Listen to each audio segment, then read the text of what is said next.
Hello dear student, welcome to physics नमा।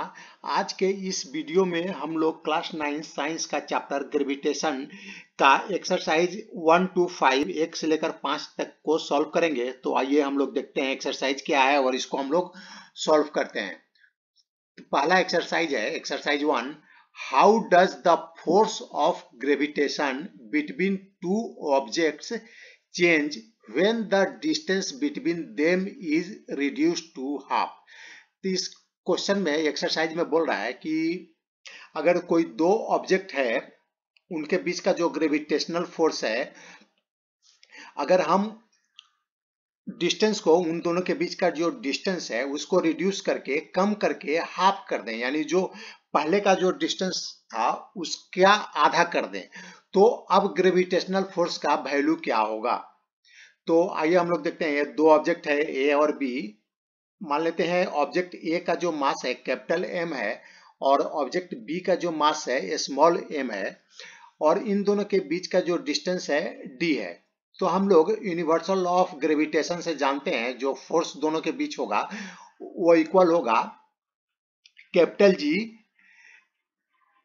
Multiply capital M multiply small M divided by D square. यहाँ G क्या है, universal gravitational constant है, और m small m और capital M दोनों object का मास है, और डी इन दोनों के बीच का डिस्टेंस है।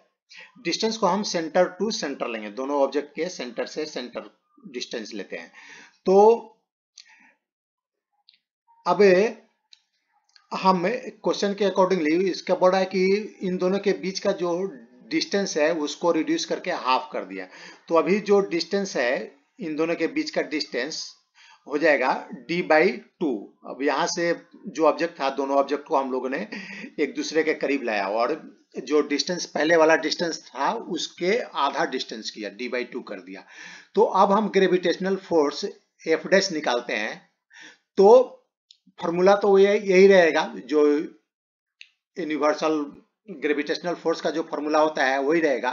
तो यहाँ जी एम और एम कैपिटल एम और स्मॉल एम दोनों ऑब्जेक्ट का जो मास है, और यहाँ पर डी स्क्वायर की जगह हो जाएगा d/2 स्क्वायर। तो ये इसको हम लोग सॉल्व करते हैं। तो इसको सॉल्व करेंगे तो F' हो जाएगा G m m divided by D square by 4। इसको हम स्क्वायर करेंगे तो डी स्क्वायर बाई 4 हो जाएगा। तो इसको और फर्दर सॉल्व करते हैं तो F' हो जाएगा 4, ये 4 ऊपर चला जाएगा 4 G m m by D square. तो ये वाला जो G m m by D square का वैल्यू कितना है, देखिए G m m by D square का वैल्यू एफ के इक्वल है। तो हम इसके जगह एफ लिख देंगे तो F' हो जाएगा 4F। यानी अब इन दोनों के बीच का जो फोर्स ऑफ अट्रैक्शन है वह पहले जो फोर्स था उसका 4 टाइम्स हो जाएगा। यानी अभी इन दोनों के बीच का जो फोर्स ऑफ अट्रैक्शन है इंक्रीज करके 4 टाइम्स हो जाएगा पहले जो फोर्स ऑफ अट्रैक्शन था उसके। So force of gravitational increase by 4 times when distance reduce by half. तो ये एक्सरसाइज 1 समाप्त हुआ। अब एक्सरसाइज 2 को देखते हैं। Exercise 2, gravitational force acts on all objects in proportional to their masses. इसके पहले वाले में एक्सरसाइज में हम लोगों ने देखा था कि ग्रेविटेशनल फोर्स है वो ऑब्जेक्ट के मास का प्रोपोर्शनल होता है। तब ये क्वेश्चन पूछ रहा है why then a heavy object does not fall faster than a light object.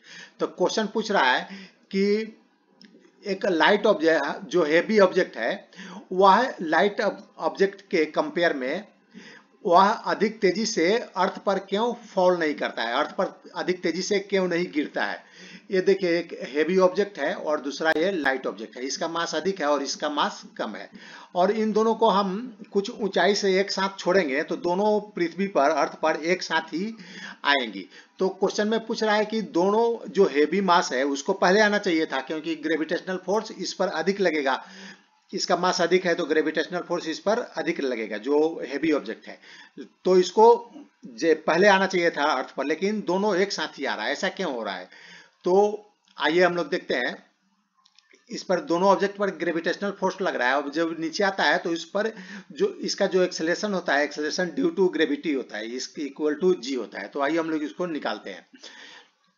जो फोर्स होता है यूनिवर्सल ग्रेविटेशनल फोर्स इक्वल होता है जी कैपिटल एम मल्टीप्लाई एम, यानी दोनों ऑब्जेक्ट्स का mass divided by D square. तो यहाँ अर्थ का मास कैपिटल एम है और एक इस ऑब्जेक्ट का मान लेते हैं जो मास है स्मॉल एम है।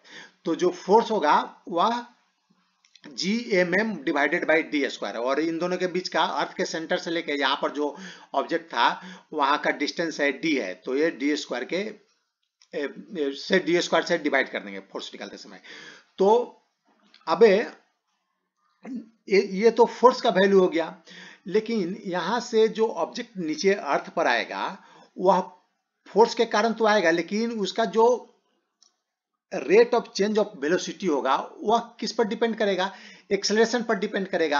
यानी यहां से कोई ऑब्जेक्ट यहां आएगा तो जिसका एक्सेलरेशन अधिक होगा वह पहले आएगा अर्थ पर। इन दोनों ऑब्जेक्ट्स में जिसका एक्सेलरेशन, यहां से नीचे आने का एक्सेलरेशन जिसका अधिक होगा वही पहले अर्थ पर आएगा। तो हम क्या करते हैं, एक्सेलरेशन निकालते हैं। तो न्यूटन्स के सेकेंड लॉ के अनुसार जो फोर्स होता है वो इक्वल टू होता है मास इनटू एक्सेलरेशन, यानी मास और एक्सेलरेशन के प्रोडक्ट के इक्वल होता है। तो यहाँ फोर्स हम लोगों ने निकाल लिया था, ये ग्रेविटेशनल फोर्स है, ये इक्वल होगा मास और एक्सेलरेशन के। तो यहाँ पर जो मास है, इस ऑब्जेक्ट का मास है स्मॉल एम है, और जी एक्सेलरेशन है, इसको मान लेते हैं जी एक्सेलरेशन ड्यू टू ग्रेविटी, इसलिए हम लोगों ने जी लिखा है, स्मॉल जी लिखा है। ये इक्वल हो जाएगा capital G m m divided by D square. तो आइए हम लोग अब जी का वैल्यू निकाल लेते हैं। तो जी का वैल्यू क्या हो जाएगा, इधर भी स्मॉल एम है और इधर भी स्मॉल एम है, तो ये दोनों स्मॉल एम एक दूसरे को कैंसिल कर देगा। तो अब जी का वैल्यू हो जाएगा जी एम कैपिटल एम यानी अर्थ का mass divided by D square, दोनों के बीच का जो डिस्टेंस है उसके स्क्वायर। तो यहाँ पर हम देख रहे हैं जो एक्सेलरेशन है इन दोनों बॉडी के मास पर डिपेंड कर रहा है? नहीं, बिल्कुल नहीं डिपेंड कर रहा है। जो एक्सेलरेशन ड्यू टू ग्रेविटी है वह सिर्फ अर्थ के मास पर डिपेंड कर रहा है और इन दोनों के बीच के डिस्टेंस पर डिपेंड कर रहा है। तो जब एक्सेलरेशन इन दोनों के मास पर डिपेंड ही नहीं कर रहा है तो दोनों ऑब्जेक्ट का जो एक्सेलरेशन होगा सेम होगा, जी स्मॉल जी दोनों ऑब्जेक्ट के लिए सेम होगा। तो यहां से दोनों ऑब्जेक्ट जब फॉल करेंगे अर्थ पर तो सेम टाइम में दोनों पहुंचेंगे, यानी कोई भी फास्टर एक दूसरे के फास्टर नहीं होगा, दोनों सेम टाइम में अर्थ पर पहुंचेंगे। तो ये आपको ये समझ में आ गया होगा, हो पाई या इस क्वेश्चन का एक्सप्लेनेशन आपको समझ में आ गया होगा। तो अब नेक्स्ट क्वेश्चन की तरफ बढ़ते हैं। Exercise 3, What is the magnitude of the gravitational force between the earth and 1 kg object on its surface? इसमें पूछ रहा है कि ग्रेविटेशनल फोर्स का मैग्नीट्यूड हमें बताना है। एक बॉडी जिसका मास 1 kg है वह अर्थ के सरफेस पर रखा हुआ है। यहाँ पर हमें मास ऑफ अर्थ दिया गया है और रेडियस ऑफ अर्थ दिया गया है। तो आइए अब हम लोग, ये अर्थ है और अर्थ के सरफेस पर एक बॉडी रखा हुआ है जिसका जो मास है 1 kg है, इसका मास 1 kg है। तो जो अर्थ है इस पर जो फोर्स लगाएगी उस पर उसका मैग्नीट्यूड निकालना है। अर्थ जो ग्रेविटेशनल फोर्स लगाएगी उसका मैग्नीट्यूड निकालना है। तो जो ग्रेविटेशनल फोर्स है उसका जो फॉर्मूला होता है F इक्वल टू जी यानी यूनिवर्सल कांस्टेंट ऑफ ग्रेविटेशनल, और एम कैपिटल एम अर्थ का मास और स्मॉल एम जिस ऑब्जेक्ट पर ये फोर्स लगा रहा है उसका मास, और डी स्क्वायर दोनों के बीच का डिस्टेंस। तो हमें डिस्टेंस कहां से लेना है, अर्थ के सेंटर से बॉडी के सेंटर के बीच का डिस्टेंस लेना है। तो देखिए अर्थ का सेंटर सरफेस, यानी अर्थ का से जो सेंटर से हम सरफेस तक लेंगे वो अर्थ का रेडियस हो जाएगा, और रेडियस के कंपेयर में इस ऑब्जेक्ट का जो सेंटर होगा वो बहुत कम होगा। तो हम मान लेंगे कि यह जो बॉडी है यो अर्थ के सरफेस पर ही है और सरफेस से इसका हम डिस्टेंस को मेजर करेंगे उसके रेडियस तक का। तो यानी जो इन दोनों के बीच का डिस्टेंस हो जाएगा क्या हो जाएगा, उसके रेडियस के इक्वल हो जाएगा, अर्थ के रेडियस के इक्वल हो जाएगा। तो हमें जी का वैल्यू भी मालूम है और मास ऑफ अर्थ भी मालूम है और ये रेडियस ऑफ अर्थ भी मालूम है, क्वेश्चन में दिया गया है। तो अब हम इस फॉर्मूला को यूज करके अब फोर्स को निकाल लेते हैं। तो फोर्स इक्वल हो जाएगा जी एम ई यानी mass of earth multiply M small M object का mass divided by R square यानी रेडियस ऑफ अर्थ। तो इसको हम लोग वैल्यू को पुटअप कर देंगे। जी का वैल्यू होता है 6.67 मल्टीप्लाई -10 पावर रेज टू 10 और अर्थ का जो मास है वो 6 मल्टीप्लाई 24 पावर रेज 10 और जो बॉडी है जिस बॉडी पर अर्थ फोर्स लगा रहे हैं उसका मास हमें क्वेश्चन में 1 kg दिया गया है और अर्थ का जो रेडियस है 6.4 मल्टीप्लाई 6 पावर रेज टू 10 इसका होल स्क्वायर कर देंगे तो ये आर स्क्वायर हो जाएगा। तो आइए इसको हम सॉल्व करेंगे। तो एफ का जो वैल्यू है वो हो जाएगा 9.8 न्यूटन। तो जो अर्थ है जो इस पर इस बॉडी पर जो फोर्स लगा रही होगी उसका वैल्यू हो जाएगा 9.8 न्यूटन। अब हम लोग क्वेश्चन 4 की तरफ बढ़ते हैं। क्वेश्चन 4 को देखते हैं। The earth and the moon are attract to each other by gravitational force. बोल रहा है कि अर्थ और मून एक दूसरे को ग्रेविटेशनल फोर्स से अट्रैक्ट करते हैं। Does the earth attract the moon with a force that is greater or smaller or the same as the force with which the moon attracts the earth? तो इसमें पूछ रहा है कि जो अर्थ मून को अट्रैक्ट करेगा उसका जो फोर्स होगा वह जो मून अर्थ को अट्रैक्ट करेगा उसके ग्रेटर होगा या उससे स्मॉलर होगा या सेम होगा। तो आइए हम लोग इसको देखते हैं। ये अर्थ है और ये मून है। मान लेते हैं मास ऑफ मून है स्मॉल एम और मास ऑफ अर्थ है कैपिटल एम। इन दोनों के बीच का जो डिस्टेंस है अर्थ और मून के बीच का जो डिस्टेंस है यानी अर्थ के सेंटर से मून के सेंटर का बीच का डिस्टेंस स्मॉल आर है। तो पहले हम लोग निकालते हैं जो अर्थ है मून पर जो फोर्स लगाएगी उसका वैल्यू निकालते हैं। तो ये होगा यूनिवर्सल लॉ ऑफ ग्रेविटेशन से निकालते हैं। तो ये हो जाएगा capital ji mass of earth और multiply mass of moon divided by R square, इन दोनों के बीच का डिस्टेंस। अब फिर हम निकालते हैं जो मून जो अर्थ पर फोर्स लगा रहा है उसका वैल्यू।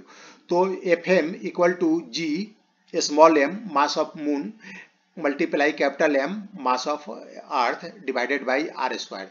तो हम देख रहे हैं कि एफ ही यानी अर्थ जो फोर्स लगा रहा है मून पर उसका वैल्यू इक्वल है जो फोर्स मून अर्थ पर लगा रहा है। यहाँ देखिए दोनों का वैल्यू सेम आएगा, सिर्फ कैपिटल एम इधर है और स्मॉल एम इधर है इस दोनों में। तो अगर मल्टीप्लाई करेंगे तो सेम वैल्यू आएगा। तो दोनों क्या है सेम फोर्स एक दूसरे पर लगा रहा है। तो न्यूटन्स के थर्ड लॉ के अनुसार भी अगर कोई बॉडी एक दूसरे पर दो बॉडी एक दूसरे पर फोर्स लगाती है तो दोनों का फोर्स इक्वल होता है। तो यहाँ पर जो फोर्स होगा दोनों एक दूसरे पर इक्वल फोर्स लगाएंगे। तो आइए अब हम लोग एक्सरसाइज 5 की तरफ बढ़ते हैं। एक्सरसाइज 5 है if the moon attracts the earth why does the earth not move towards the moon. इसमें बोल रहा है कि अगर मून अर्थ को अट्रैक्ट करता है तो अर्थ मून की तरफ क्यों नहीं चली जाती है या अर्थ की तरफ मूव क्यों नहीं करती है। तो आइए इसको हम लोग देखते हैं। ये अर्थ है और मून है। जो मून अर्थ पर जो फोर्स लगाएगी उसका हम लोग वैल्यू निकालते हैं। तो इसका वैल्यू हम लोग यूनिवर्सल लॉ ऑफ ग्रेविटेशन से निकालेंगे। जो फोर्स का जो फॉर्मूला होता है equal to G capital M multiply small M divided by D square. तो जी यूनिवर्सल ग्रेविटेशनल कांस्टेंट हो गया और कैपिटल एम अर्थ का मास और स्मॉल एम मून का मास और इन दोनों के बीच का जो डिस्टेंस है डी है। तो हम सभी का वैल्यू पुटअप कर देंगे। कैपिटल जी का value 6.7 multiply -11 power raise to 10। फिर अर्थ का जो मास है 6 मल्टीप्लाई 24 पावर रेज 10 और जो मून का मास होता है वो 7.4 मल्टीप्लाई 22 पावर रेज 10। और डिवाइडेड बाई इन दोनों के जो बीच का जो डिस्टेंस है, अर्थ और मून के बीच का जो डिस्टेंस होता है 3.84 मल्टीप्लाई 8 पावर रेस 10 मीटर। तो इसको हम लोग सॉल्व करेंगे इस को, तो ये आ जाएगा, इसका जो वैल्यू आता है 2.02 मल्टीप्लाई 20 पावर रेज 10 न्यूटन। यानी जो मून अर्थ पर जो फोर्स लगाएगी, मून अर्थ पर जो फोर्स लगाएगी, इसका वैल्यू आ जाएगा 2.02 मल्टीप्लाई 20 पावर रेज 10 न्यूटन। तो ये फोर्स का वैल्यू देख रहे हैं कि यह बहुत ही बड़ा है, बहुत ही बड़ा है, ये ग्रेटर वैल्यू है। तो इतना फोर्स लगाने के बावजूद, इतना फोर्स मून अर्थ पर लगा रहा है, फिर भी अर्थ क्या है, मून की तरफ मूव नहीं कर रहा है। तो इसका रीजन हमें बताना है। तो देखिए, कोई भी ऑब्जेक्ट पर हम फोर्स लगाते हैं तो वह ऑब्जेक्ट अगर क्यों मूव करती है, उसमें जो एक्सेलरेशन होता है, एक्सेलरेशन के कारण वह मूव करेगी। तो जितना अधिक एक्सेलरेशन होगा वह बॉडी उतना ही फास्टर मूव करेगी। अगर कम एक्सेलरेशन होगा तो कम रेट से मूव करेगी। अगर एक्सेलरेशन बहुत ही कम है, अगर जीरो है, तो वह मूव नहीं करेगी। हम कितना भी फोर्स लगा ले, अगर एक्सेलरेशन जीरो है तो वह मूव नहीं करेगी। तो अब हम क्या करते हैं, फोर्स तो हमें मालूम चल गया, जो मून अर्थ पर जो फोर्स लगा रही है उसका वैल्यू मालूम चल गया। अब हम क्या करते हैं कि एक्सेलरेशन का वैल्यू निकालते हैं, इस फोर्स के कारण अर्थ का एक्सेलरेशन कितना होगा। तो न्यूटन्स के सेकेंड लॉ के अनुसार फोर्स क्या होता है, force equal to mass into acceleration होता है। तो एक्सेलरेशन क्या हो जाएगा, फोर्स डिवाइडेड बाय मास। तो हम यहाँ पर किसका एक्सेलरेशन निकाल रहे हैं, अर्थ का। तो हम अर्थ के जो फोर्स है उसको हम लोग अर्थ के मास से डिवाइड कर देंगे, तो हमें एक्सेलरेशन का वैल्यू मालूम चल जाएगा। तो आइए हम लोग एक्सेलरेशन को निकाल लेते हैं। तो एक्सेलरेशन हो गया, ये जो फोर्स आया 2.02 मल्टीप्लाई 20 पावर रेज 10, इसको हम लोग डिवाइड कर देंगे अर्थ के मास से। अर्थ का मास होता है 6 मल्टीप्लाई 24 पावर रेज 10। तो अगर हम इसका वैल्यू निकालेंगे, इसको सॉल्व करेंगे, तो ये आ जाएगा 0.337 मल्टीप्लाई -4 पावर रेज 10। तो ये देखिए, इसको अगर हम ए का वैल्यू हो जाता है 0.00003337 मीटर पर सेकेंड स्क्वायर। ये अर्थ का एक्सेलरेशन हो जाएगा, जो मून ने फोर्स लगाया अर्थ पर उसके कारण एक्सेलरेशन इतना होगा। लेकिन इसका जो मैग्नीट्यूड आप देख रहे हैं, मैग्नीट्यूड कितना बहुत कम है, इसको हम लोग नेग्लिजिबल कंसीडर कर सकते हैं। इतना कम है कि इसको हम लोग नेग्लेक्ट कर सकते हैं। तो इसके कारण जो एक्सेलरेशन है, अर्थ का एक्सेलरेशन इतना कम क्यों आया, क्योंकि अर्थ का जो मास है बहुत अधिक है। देख रहे हैं 6 मल्टीप्लाई 10 पर पावर 24। तो अर्थ का मास अधिक होने के कारण अर्थ का जो एक्सेलरेशन है वो बहुत कम हो गया। तो इतना कम हो गया कि ये बहुत ही नेग्लिजिबल है, इसका इफेक्ट हम लोगों को मालूम ही नहीं चलेगा। तो इसलिए हम लोग महसूस ही नहीं कर पाते हैं कि अर्थ है जो मून की तरफ मूव कर रहा है। तो इसका रीजन ये है। तो होप करते हैं कि यह वीडियो आपको पसंद आया रहेगा। आप इसे लाइक करें, सब्सक्राइब करें। Thanks for watching.